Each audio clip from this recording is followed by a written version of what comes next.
swing and a fly ball out towards right center. Castellanos is there. And the Phillies are National League Eastern Division champs. Fans are singing along with Bryson Stott's walk-up music. Out at home plate. What a play by Hoffman. He got him. And the ball game and the series are over. Home run for Kyle Schwarber. And the Phillies close out the National League East. They are the champions of 2024. Alrighty, Chasers, welcome back to the end of regular season edition of the Quit Chasing podcast. A little cheeky, a little irreverent, and always unqualified. I'm Alex Kruger. That's Danny Gerb. Danny, say hi to the folks. Hey, what's up, everyone? How you doing tonight, Alex? Danny, I am a roller coaster of emotions in real time right now. Folks, as we are recording this, we about 5 minutes ago, Milwaukee was up 2-0 over the Mets, and now Milwaukee is trailing the Mets 3-2. So instead of waiting until the end of the game, we've decided to just rip that Band-Aid off. Let's do this. Let's quit chasing. How's your evening going, Danny? Yeah, so I have the pleasure of once the Phillies regular season ended, I had my YouTube TV payment. I switched over to Sling, saved $30 a month, thinking I'm not going to have ESPN. So I have the ability to be fairly laissez-faire this evening. Maybe it's nice. I don't know. It's been really good baseball. I've thoroughly enjoyed the wild card series, tonight excluded. It's been fun. After watching you two earlier for the last handful of minutes, I feel great. This is the only season I really had that much vested interest in. Seeing the Braves lose was wonderful, but I don't want to get caught up in the Schadenfreude. But no, it's been good baseball, and I'm ready for the Phillies to start playing again. That's for sure. Yeah, I'm with you. Alex, we got a fun show, a special show tonight, so I think we should just get right into it. Just get right to it. All right, so the season that was? Yeah, do it up, my man. All right, it's 4-2 Mets, whatever. Who cares? Anyways, all righty, folks. So for tonight, I have not shared with Danny my review of the season that was. Normally I do, but I kind of wanted to surprise him and get his reaction. So you guys enjoy. Tonight, we are doing the season that was. So 'twas the day before postseason throughout the 215, and the beast called the bank was coming alive. So let's humor Alex as he does what he does and takes us all through the season that was. From the slaughter in clear water between Pache and Rowe, one thing was for certain, Jake Cave had to go. As we raised a fake banner, things started off slow. Is it 2023 again? Let's frickin' go. We got signed by a network. Old City Sports goes the name. Things turned around when we went to a game.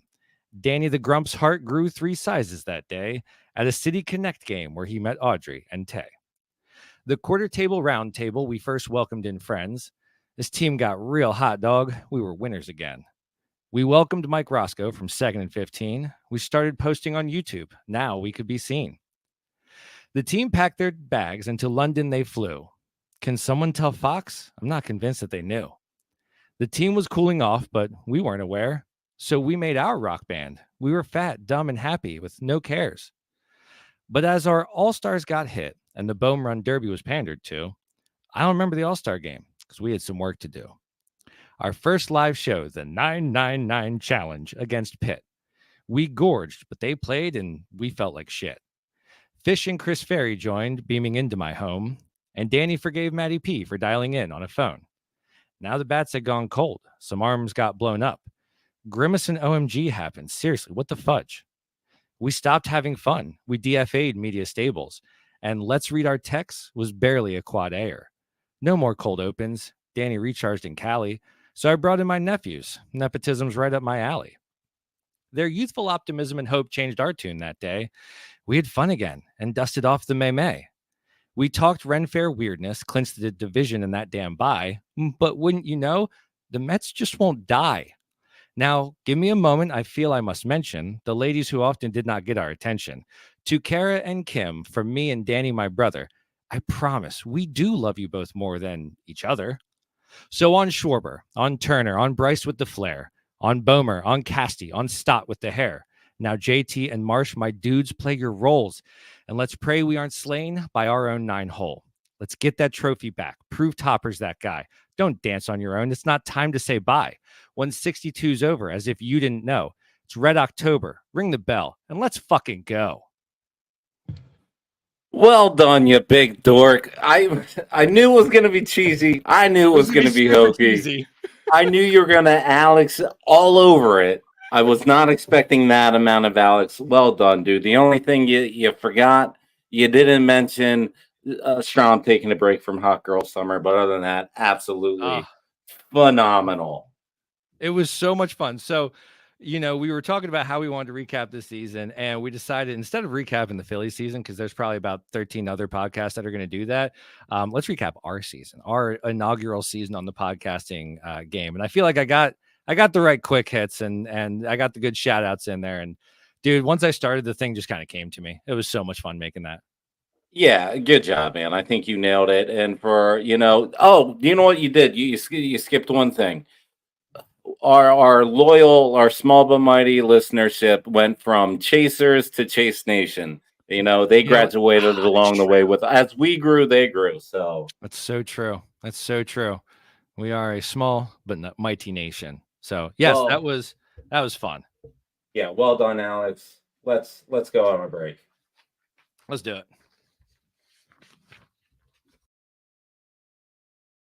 Hey there, Chasers. The Quit Chasing podcast is a proud partner of the Old City Sports Network. Hop over to their website and order some Quit Chasing merchandise. And while you're there, check out some of their shows after you finish with us. 2nd and 15, the Philadelphia Eagles podcast. Flyers Alley, or The Living Room Show.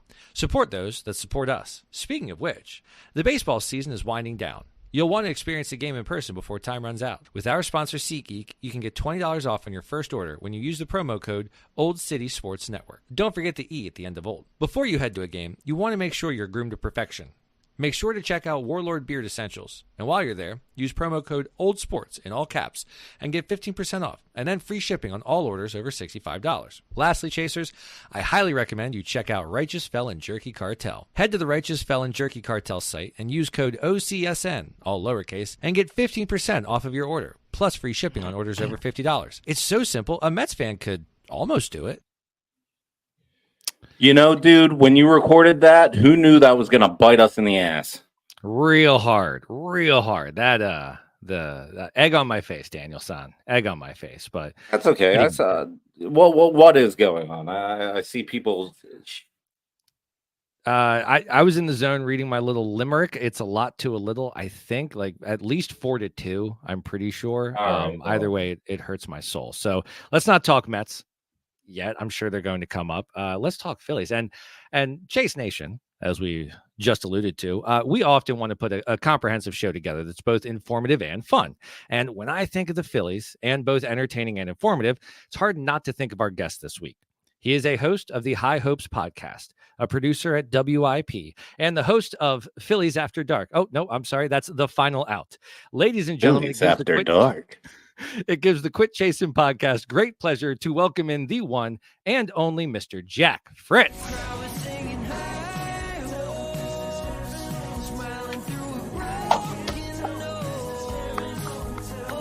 We did the whole thing for you, Jack. Oh, it's beautiful. Sure did. It is beautiful. Yeah. I'll be honest. Yeah. I listened at 1.5, so I've never heard it this way. It is delightful. Good. Well, I appreciate that.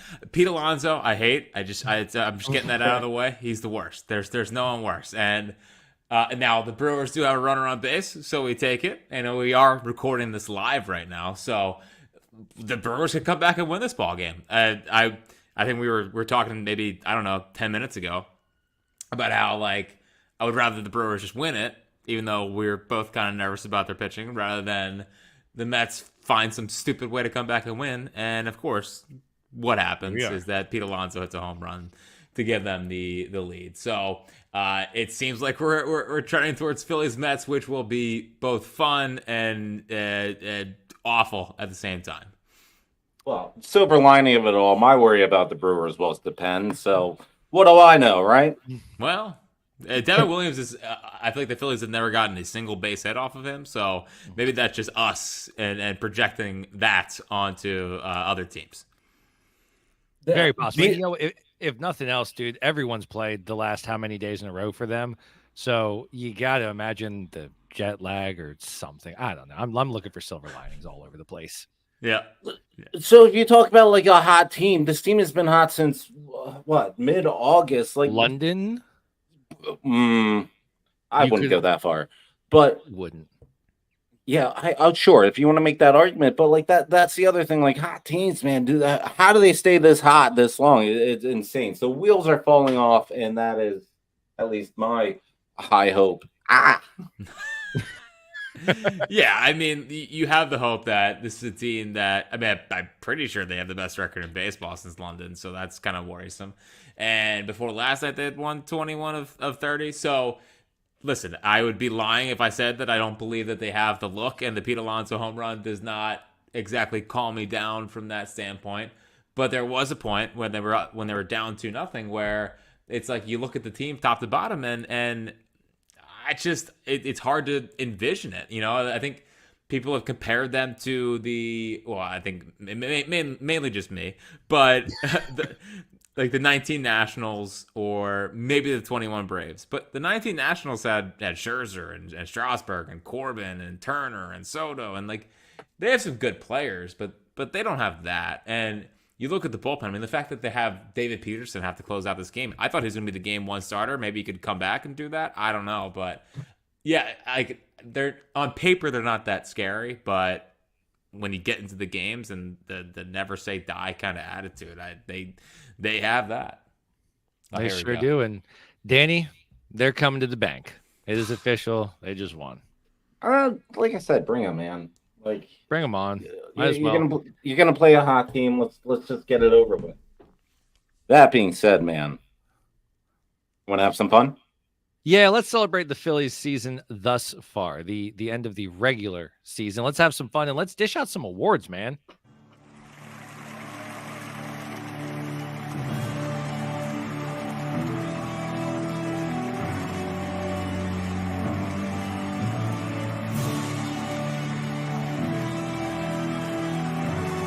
Recorded live from the Mid-State in various parts of southeastern Pennsylvania, this is the first annual Chasey Awards with your host, Alex and Danny, with special guest, Jack Fritz.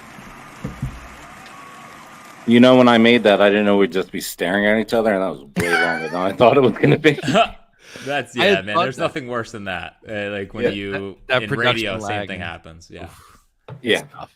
It's like when I'm sitting at my house, I'm like, oh yeah, that was a flyby. We were looking at each other. My goodness, that went on.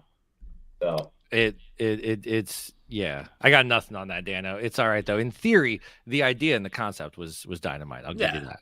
Well, thanks. I appreciate that, guys. Absolutely, gentlemen. Let's go through our list of awards. I figure we'll go in order, and I'm excited to hear what you guys have to say. First and foremost, we have our team MVP. Now, I could tell you that I took an ESPN.com approach to this, but I didn't. I said, for me, the person I declare as the most valuable player, he's the guy that turned around his season in May. He was Mr. 162, and you need consistency, and you need guys showing up every day. And even when everyone else was slumping, Casty was doing his thing, man. Casty was proving all the haters wrong, and I love him so much. I love take a few more buttons off. Let's really get into the zone for this season and this postseason, man.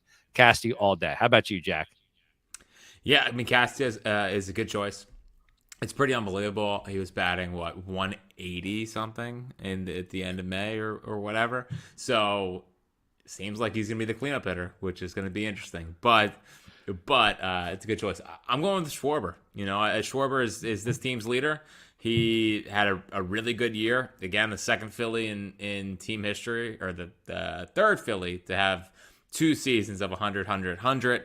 And I will always think about where this team would be if he did not hit the grand slam against the Marlins and maybe kind of pulled them out of whatever funk that they were in. So I think I've said it before, I'll say it again. I think he's the most important Philly from the standpoint of I think he brings this locker room together, and I think he's their leader. So I will say Kyle Schwarber.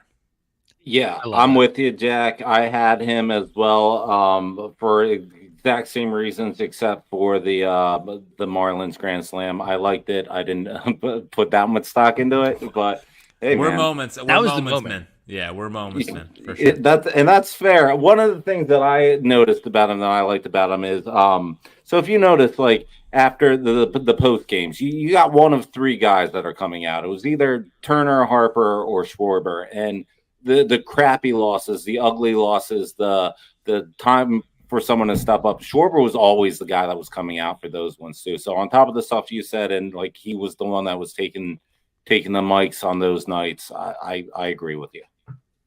Well, he was honestly my second choice. But that's the thing. Yeah, okay, yeah, jump in. Yeah, my second choice, guys. That's the beauty of Schwarber is like he's not as flashy as a Casty, but he is consistent. He does his job. He just gets through it. I love it. Right. And there is something to be said about Casty's 162, and I do mention it later. But okay, all right, respect. Nick Ripken. I love it. All right, Jack, starter of the year. Who you got?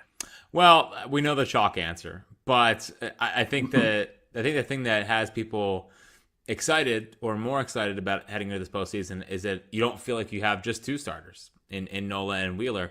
I'm going to go with Chris Sanchez. I mean, Chris Sanchez was an all-star this year, and if Torey Lovello didn't hate the Phillies as much as he clearly does and has a bias, he would have had a nice inning before he had to get pulled. So Chris Sanchez developing into a legitimate, whether you want to say he's a 2 or a 3, but developing into a top of the rotation kind of arm, it's really important. So I think he has a chance to go on a really good run here. I would pitch him game 2. I know it's the hot debate in the streets, but I think Chris Sanchez's development into a real number 3, and then you start again dreaming on the rotation with Painter in it, and then there's Garrett Crochet stuff out there. But regardless, they signed him for a couple of years. It's great, and I thought Chris Sanchez, outside of a couple starts, was really, really good for this team.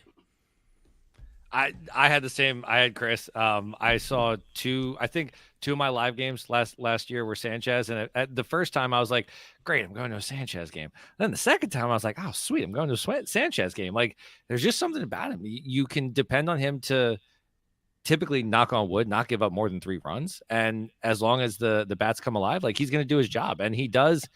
There is something about him. It's like Ranger the last 2 years. There is a cold, calm collectedness to him, and I don't think he's really been getting rattled, and just he's matured, man. He's a grown up. Sanchez all day. How about you, Danny? Well, he was my second choice, right? Shut up.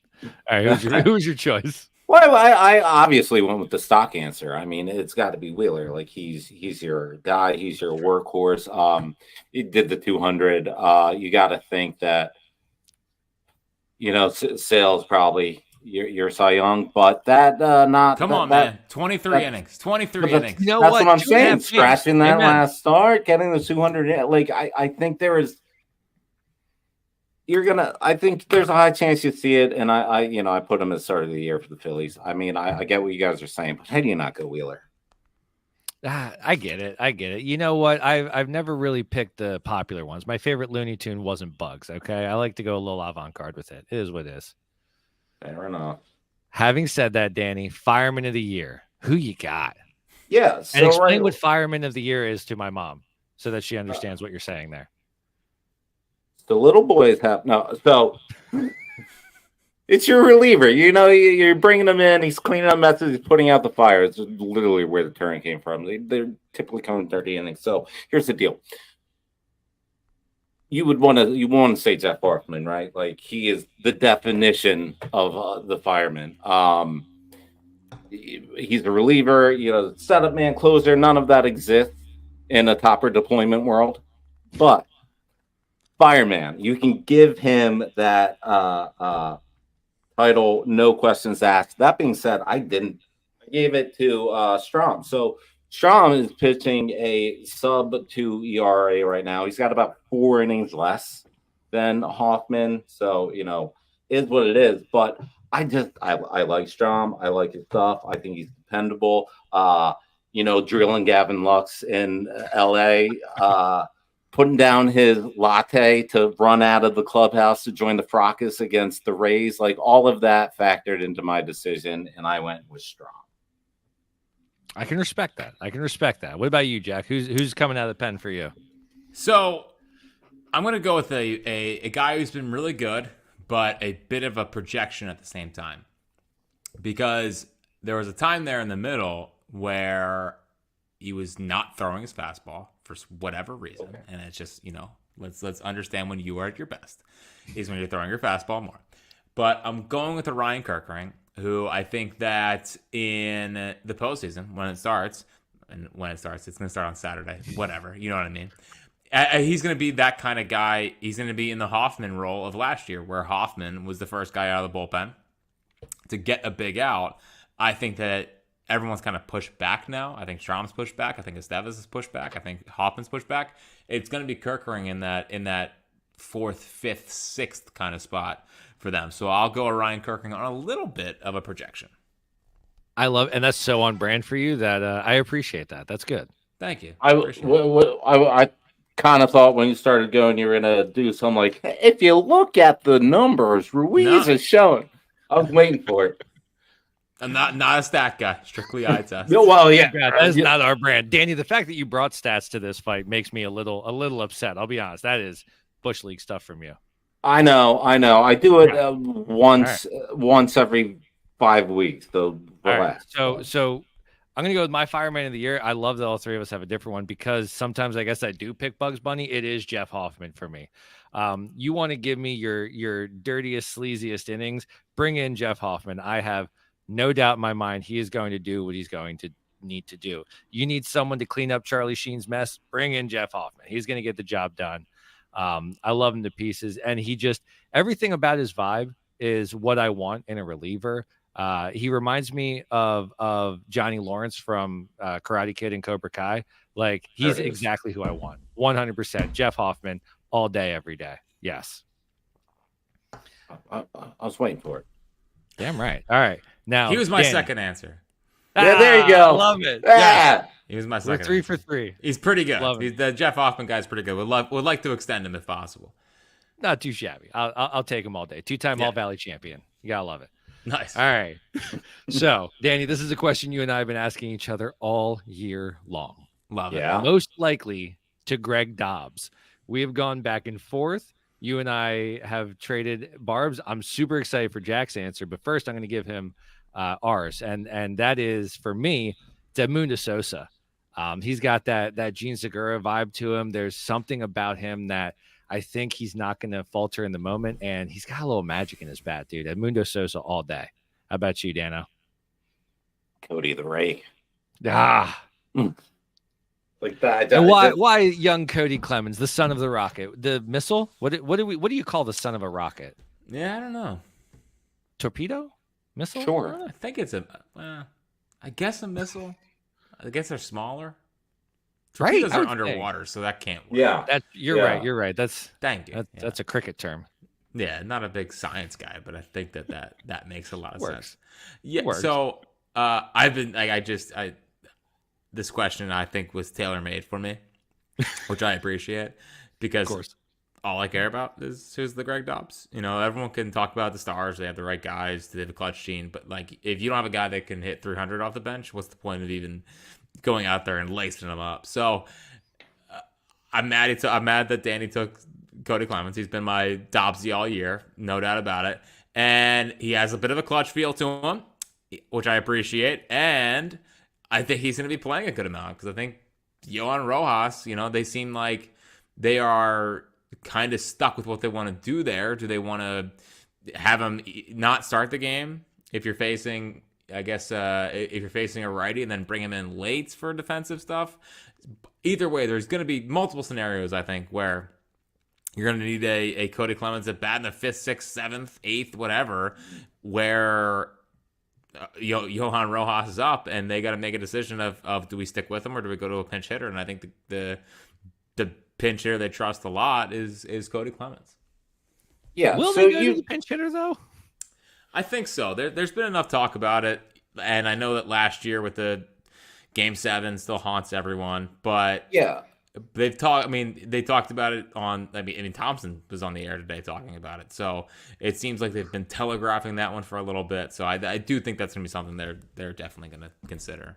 It didn't work out, but wasn't that what the whole Witt signing was all about?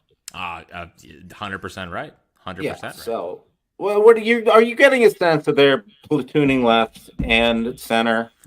Center with like a Marsh Rojas platoon and a Cody Hayes in left.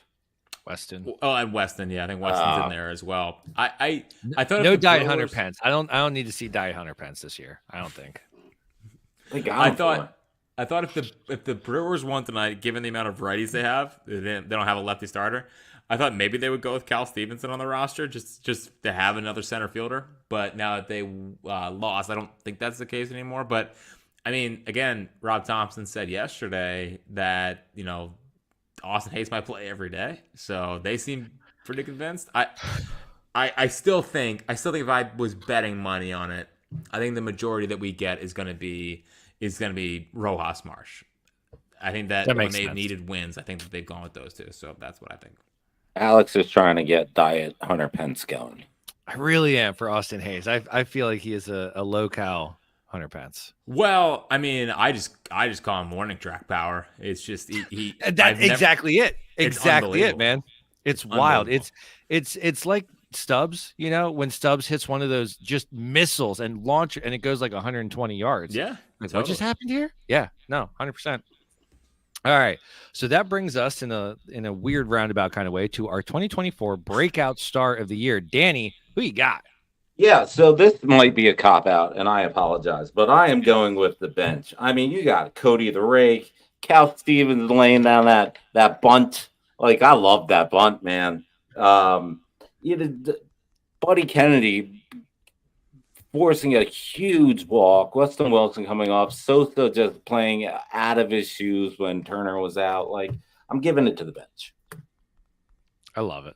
How about you, Jack? Who's your breakout star this year? So again, my only goal of this podcast is to keep you two on your toes. So I refuse to give chalk answers. And my breakout star of the 2024 season is Caleb Cotham. Okay. Go on. Because we have been fairly critical of the managerial and training staff. So make the case, brother. Well, Cotham's phenomenal. You wax poetically about him on your show, so please take the time wax poetically about him on ours. Well, for sure. I mean, we should rename Philadelphia Gotham City. It just matters. Now, I cannot blame Taiwan on him, and I wouldn't wish that on my worst enemy. And the fifth starter spot was awful. I mean, we're dealing with Colby Allard, Seth Johnson, Taiwan Walker, whatever that was for the last 2 months. It was excruciating. But you look at what Sanchez did. You look at what Nola had to bounce back. You look at how great Wheeler's been. You look at a lot of the bullpen pieces. I mean, Hoffman turning into what he's turned into. You look at what Kerkering has turned into.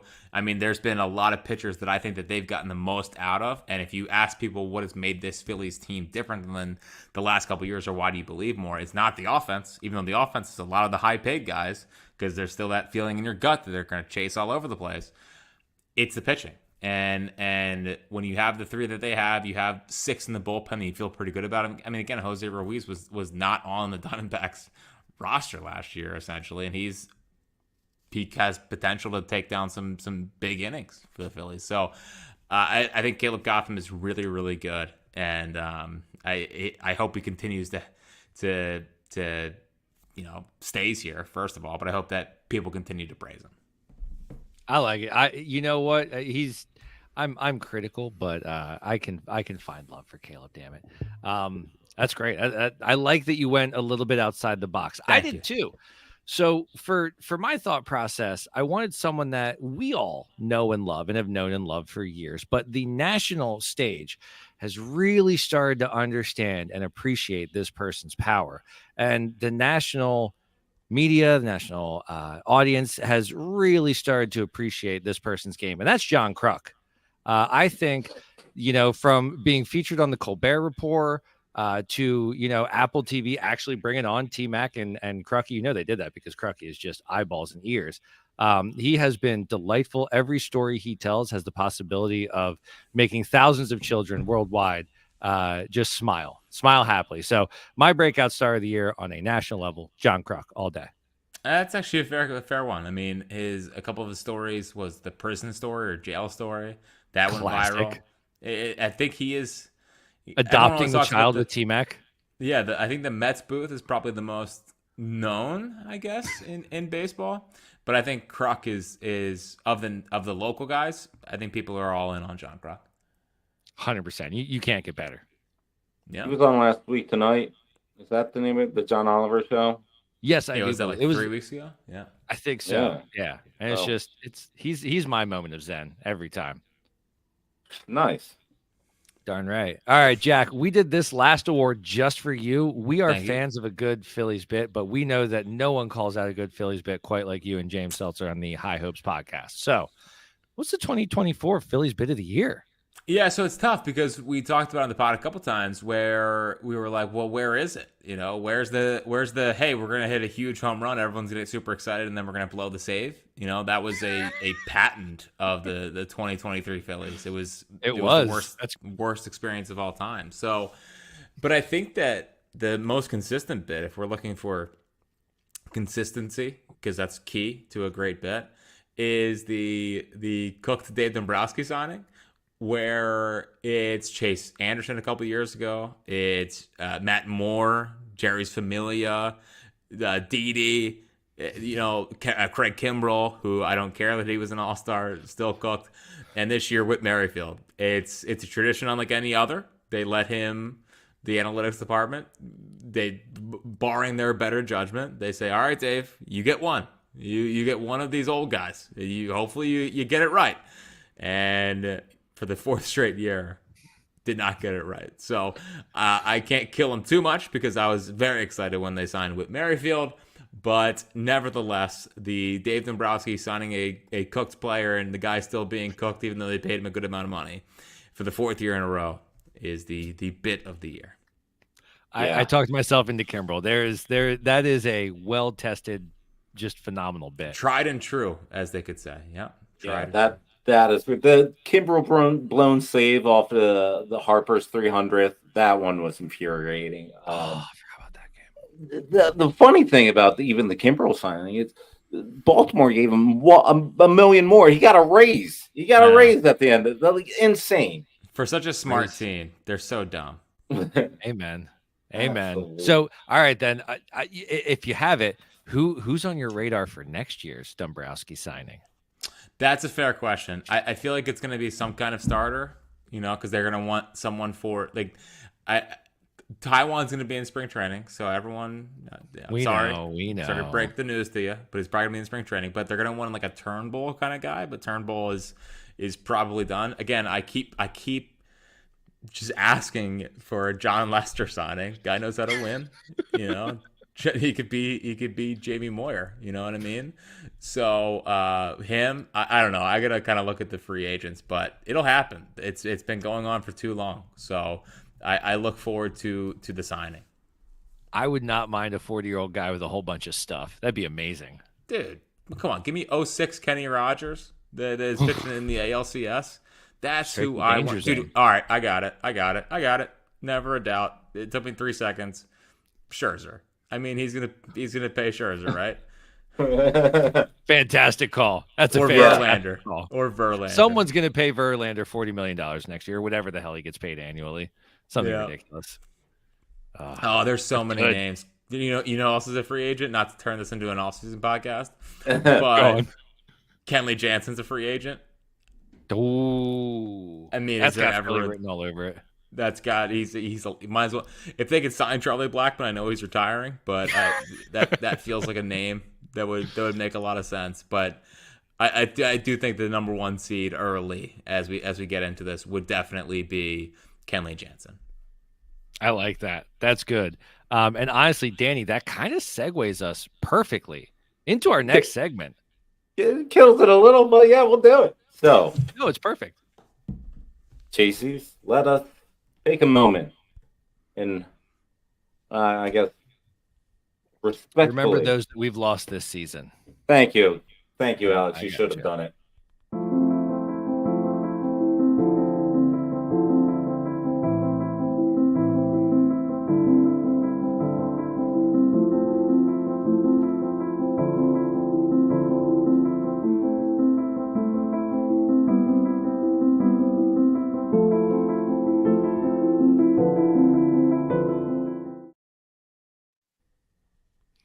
All right. So which of those former players, Danny, hurts you the most to see no longer in a Phillies uniform? Like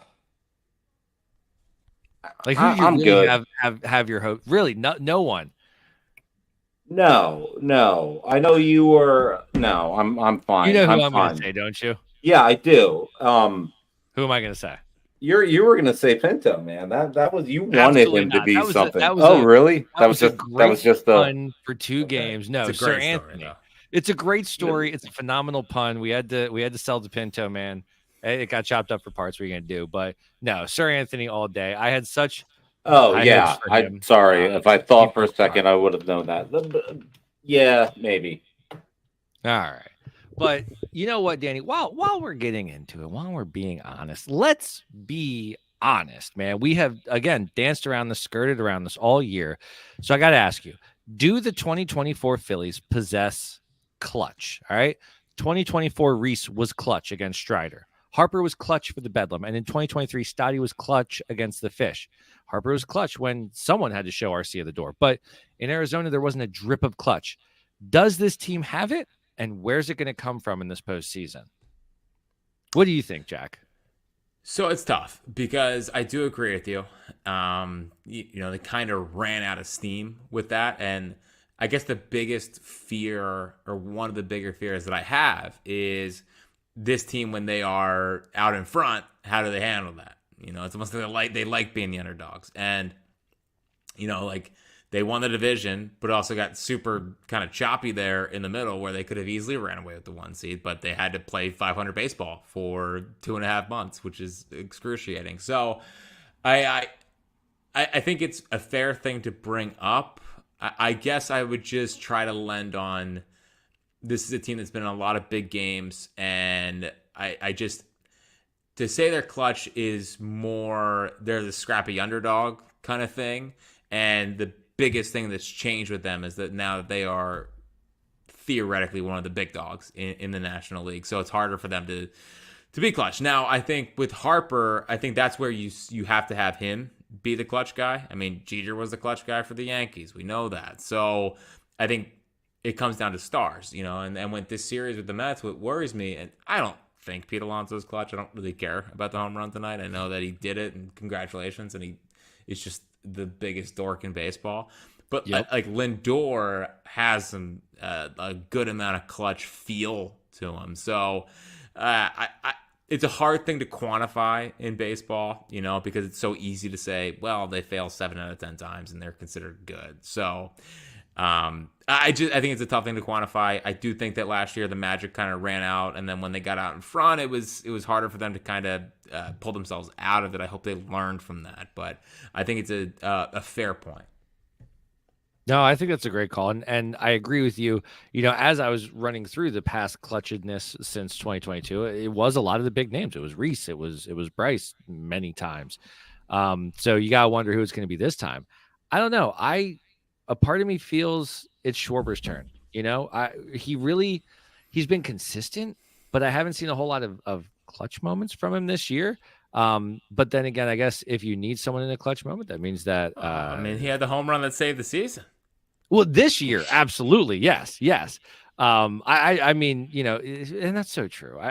Because with him this year, it wasn't just the home runs, which we all love and adore. It was what he did with his batting average. It was bringing that back up, being this, nicely done on the reformat there, Danny. I like that. It was him bringing his batting average up and being that all around leadoff man that we all know that he is and has always been meant to be. Hi, Danny. Would never doubt that. Yep. Would never doubt him being the leadoff hitter. Not one bit.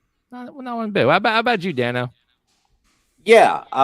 So, it's the things that everyone worries about and complains about. Like, so you talk about clutch and you get those clutch moments. I feel that's what you're seeing, the expanding the zone and the pressing and if they can curb that, I think every one of them could be clutch, right? It would be nice to see Schwarber not do that quiet NLDS thing this year.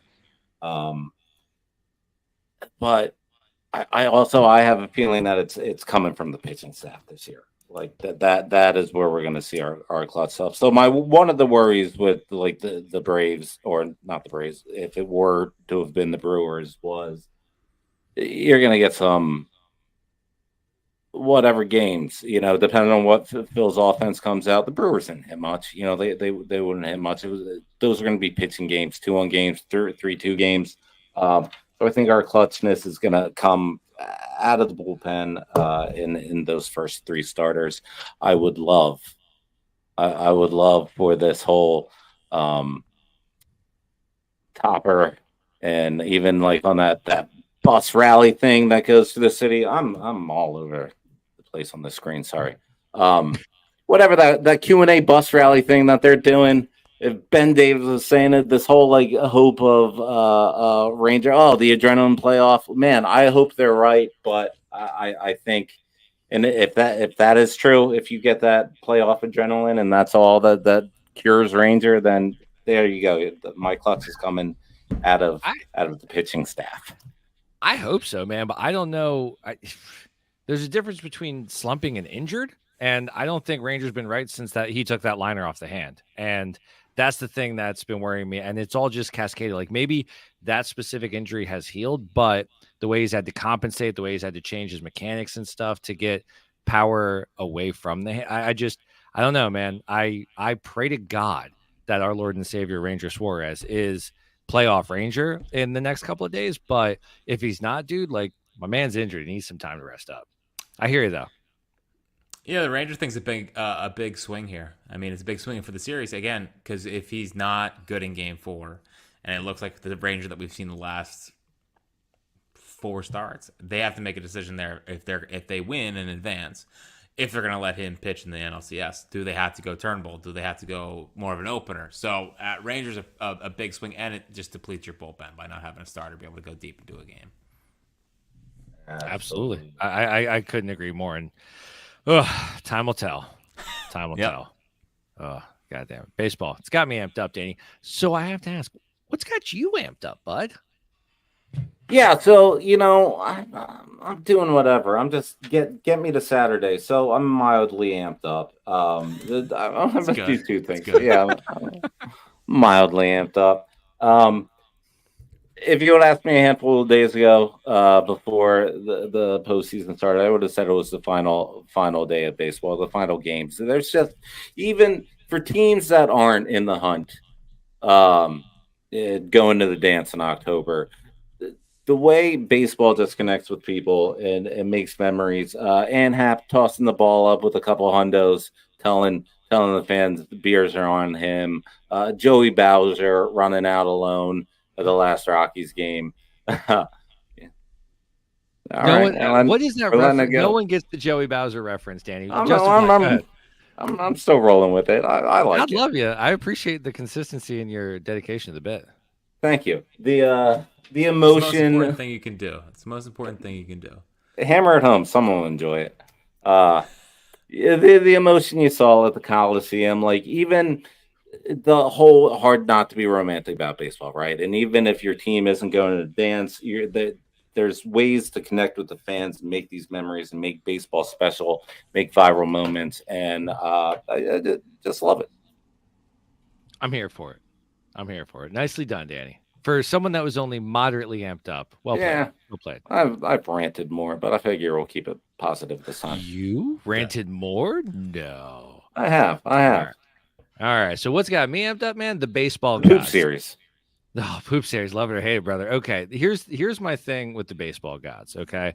I do not want to anger them. I do not want to revel in the misery of the Arizona Diamondbacks and the Atlanta Braves, because I know if I do that, they're just going to pay me back. But man, it is really nice to be able to watch and listen to Jimmy Eat World again now that the Arizona Diamondbacks have been eliminated. It's so great that Brian Snicker doesn't get to say, yeah, it's the bye. That's why we weren't able to win, guys. It was the bye. No, it wasn't the bye, man, because you didn't have it this year and you still shit the bed. So the baseball gods are... Oh, that's a little unfair, but okay. I stand by my statements because at this point, why not? But no, so the baseball gods, I want to do right by Joey Bowser. I want to do right by them. I don't want to upset them, but They can be cruel and they can be fickle, and I can't wait to see what version shows up starting Saturday. Jack, how about you? What's got you amped up, man? Well, I'm naturally a pretty chill person, so I don't largely get amped up very often. But this You is can gonna be moderately amped up. This is going to sound petty's probably not the word, but you can be the judge of it. And I just think that the Mets a little bit amateur hour, that they're trying to like claim Willie Mays as a Met when he was a Met for 2 years. And Willie Mays is an all-time great, and he's a giant. He's not a Met. So they're wearing a 20, and hopefully this is bad karma. This is what I'm willing into existence. They're wearing a 24 patch for Willie Mays, best baseball player of all time if you want to make the case. But Ed Kranepool was a Met for when he was 17 until he was 34. Where's the Ed Kranepool patch? So I think they're tempting fate here for a guy that was a Met at the end of his career versus an all-time Met in Ed Kranepool. So that's my hope for the NLDS, that they are disrespecting a legend in Ed Kranepool, and it will cost them a chance to go to the World Series in the NLCS. Fantastic. You hear that, baseball gods? We just talked about you. Do the right thing. Back down. Do the right thing. Do the right thing. I love it. You know what I'm amped up about, Alex? What You're calling me out on my Joey Bowser reference, and I've never said anything about you and your Charlie Sheen thing. So hold on. His name is Carlos Estevez. Charlie Sheen's birth name is Carlos Estevez. What do you want from me? Furthermore, if I expect someone to potentially blow it, it's going to be either Charlie Sheen or Carlos Estevez. So I'm standing by it until he gives me that moment where he earns his name back. It's Charlie Sheen. Okay. So, Jack, on these segments, I have done epic rants on Braves fans, and there was one a few weeks ago where I had said maybe about 10 times in a 20-minute rant, what year are these guys living in? So when you said on the Monday High Hopes that they tweet like it's 2012, I lost my stuff. So, well, it's crazy. Getting trapped in Braves Twitter, it's like you can't even take them seriously. They're so dumb. They're so dumb.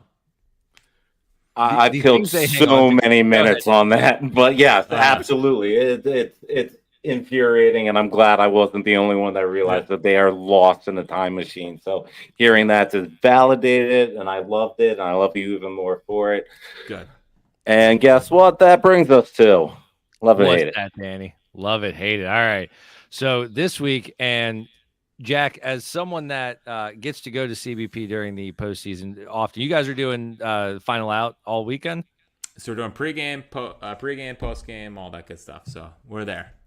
That's awesome. I love that. And what we want to know is, love it or hate it, Citizens Bank Park Magic. So it's funny. People just say how, and I think it's a really tough place to play. It's just the way that people assume they win all the time there and that they never lose. It makes me more nervous talking about how great the home field advantage is, which it is. But at the same time, I saw them get no hit there. I saw them lose game 5 there. I saw them lose game 6 and 7 there. So I just don't want it to be a crutch that we can just say, well, they're unbeatable at home. They're not. So I think we fall a little bit too much on how, it's a Seltzer staple. I mean, if there's one thing that Seltzer will just thirst about, it is the CBP crowds, which I also love. But a part of me is worried that we harp on it so much that it comes back to bite us. Again, I'm worried about pretty much everything at this standpoint. So I really need the game to just get started and we can move on and get this over with and hopefully just knock the Mets out and, just squash them. But the CBP Magic, when they're winning, it's great. My biggest fear about this year is the expectations have changed so much from 2 years ago where it was like, this is the greatest thing of all time. What is this? To last year where it was, it came out of nowhere when they lost game 6 and 7, to this year where there's expectations to go to the World Series. You're playing the Mets and that ballpark getting tight, and I hate a tight ballpark. So I'm actually more worried about a tight ballpark than I am like, here comes the CBP magic.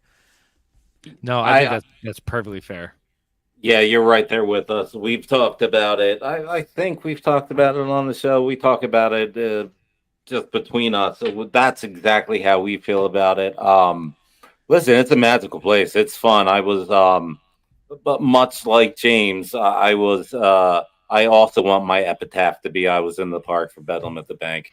So, nice. Yeah. So, like, feeling that's great. I was there for Game 7 in the NLCS last year, and I don't know how you felt about it, but it felt tight walking into it. Like, even the gate employees were on edge. Like, I was with my girlfriend Kim. We walked through. Like everyone was just on edge from even before entering the park, and you felt it. That being said, I thought game six I was worried during pregame because I think everyone. I just remember feeling like everyone just expects them to win tonight. There's like no doubt about it, and I was like, this is not. We need to have a little bit more fear, like we just do as a fan base. There needs to always be what other shoe is about to drop. And I felt that last year in Game 6. Yeah, absolutely. I agree with you. I feel people were feeling that way. But that being said, I was also getting just inundated with messages of people that knew I was at the game. Like, hey, you gotta make them win. Like, you're there. It's your job. I'm like, no, dude, like, give me a break. Like, I'm not fielding grounders. I'm not expanding the zone here. Like, stop blowing up my phone telling me it's on me. Like, yeah, I'm here, but this place is pretty puckered at the moment. Mm-hmm.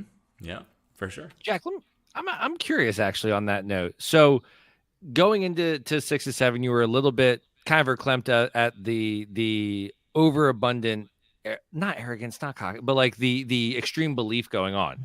As someone that does have that pregame platform, where do you kind of stand on kind of bringing out the reality of it or not squashing people's hopes before they get in? Like, how does that kind of equate for you?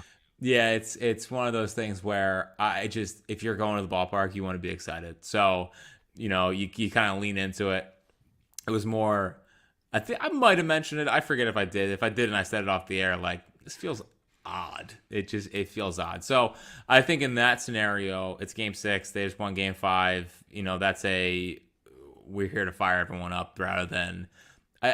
It's one of those things where you end up being. I wouldn't say I was right, but I don't want to. I'm not a nana boo boo guy. Like, stick your head in doo doo. I was right kind of guy. So it's like, what's the upside? The upside is, congratulations. You thought they were going to lose a Game 6 at home when they just won Game 5 and the Stars look like the Stars. So, it's all about upside for me. And to kind of be like, this is weird. Stop being so happy. They still have to win a ball game. It's more miserable than anything. So I put it to the side and filed it away. That's probably smart. That's probably for the best. Honestly, Danny, you and I, if we had more of a platform, our negativity over the last during the slump could have been very bad for the city of Philadelphia. Yeah. If we had more ears on us, we could have really created a cloud of depression. You gotta toe the line. You gotta toe the line. You can't say they're screwed, or else you look like kind of an idiot because they are going to be the 1 or 2 seed. And they're going to win the NL East, but you can't just say they're fine, just kick your feet up. So this is a challenging season. It was exhausting. It was challenging. But we made it out the other side, and hopefully they don't let us down. I'm with you. It absolutely was. See, we have the freedom of not being professionals and just being two hoagie mouths ranting on the internet. Yeah, well, you're a hoagie mouth. I'm a sheep's mouth, Danny. Yeah. Well, yeah, absolutely. Well, we're big fans of you, but and that is one of the things we mentioned it many times on this show. We have Jack Fritz to thank about this for pointing out that we are watching this season through the glass of what is going to kill them in October. So that makes a baseball season even more miserable. Oh, it's awful. It's awful. Yeah. I've been thinking about Red October since May. I mean, it's and it's here and I'm nervous. So whatever. It's all pointless. Life's pointless. Hopefully they don't lose to the Mets. You know what, Jack? So we've kind of touched on a lot of Danny's cultural touch points of the year, if you will, with this team. I got to know, what was your take on them just essentially running back the same roster this year that they had last year? Like, how did you feel about that on a confidence level? I mean, it was the impetus of this podcast, really. Yeah. Well, my problem was, I don't know where the obvious upgrade was, and if you were saying Castellanos, I hear you. He ended up being pretty good. So, I mean, we'll see how it goes in October. Hopefully he stops or does not chase, like the podcast says.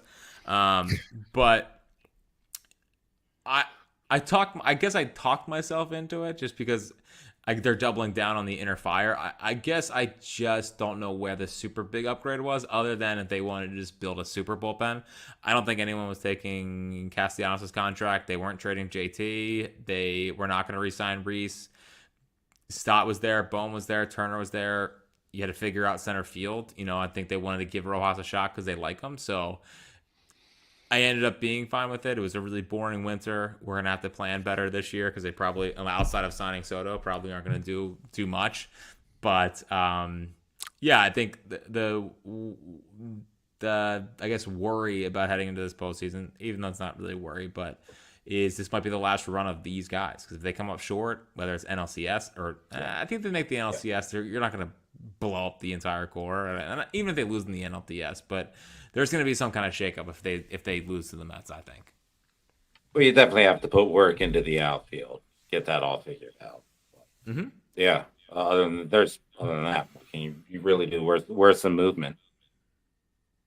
Exactly. I agree. So we'll see. We're pretty locked in here. So hopefully they can just get the freaking job done and we don't have to worry about it. That'd be nice. LFG, man, ring the bell. Ring the bell. Right. Jack Fritz, thank you so much, man, for coming on. This was truly a pleasure. Again, Danny and I are huge fans of you and James. We are. Thank you. We love your dynamic. I'm the nerd in our Danny's the one that doesn't check out any pop culture things other than Twilight. So we are Twilight. I don't get that. That's awesome. I'm so happy for you. I didn't know it was like 2008 again. No, man, it is, and it's great. I love it. We all have our apparently not guilty pleasures. So God, it's all good, man. Yeah, I love it. Let's scream it from I love it. If there's anything that I've learned in doing radio is you got to just lean into everything. So you got to lean into Twilight. You're the Twilight Phillies podcast guy. Absolutely. I will take that. I was showing Alex earlier. My mic stand is actually Breaking Dawn. So wow, I'm into it. Unabashed, man. Unabashed. God love you. I made the night before postseason, so I guess we're both nerds. I love that. That was good stuff. That was more work than I put in the high hopes. So it's good. I'll steal it. No, I'm just kidding. It's completely on brand for Alex. So it's great. Super on brand. I am the corny dad at dance class through and through. Well, my corniness has gone up. I'm about to be a dad of 2. So yes. I haven't purchased the white New Balances yet, but I can feel them. I can feel it coming. You can sidestep that into some very tasteful Pumas, and no one's going to side eye you. Now, I am a Birkenstock guy. True. I'm a Birkenstock guy, so I think we're trending towards being a dad guy. Now, I am reversing the gut. I'm fighting against the dad bod. Again, I'm going to run 11 miles on Saturday morning. So absolutely, damn right you are. Damn right you are. Thank you. So we'll see. But I appreciate you guys supporting the podcast. It's our favorite thing in the world. So it's one of ours too. So awesome. Yes. Man. Jack, thank you. We cannot thank you enough. We don't know how. So no, it's all good. And hopefully, if you're at the ballpark, let me know. Absolutely. I usually am an Octobersman, but sometimes I'm there during the regular season. And now that Walker's getting a little bit older, I got to get him down to the bank as often as I can. So, I appreciate you guys having me. Yeah, awesome. Thanks. And We'll do better next week, everyone. Thanks for listening. Everyone knows Tanea can't move a rubber tree plant.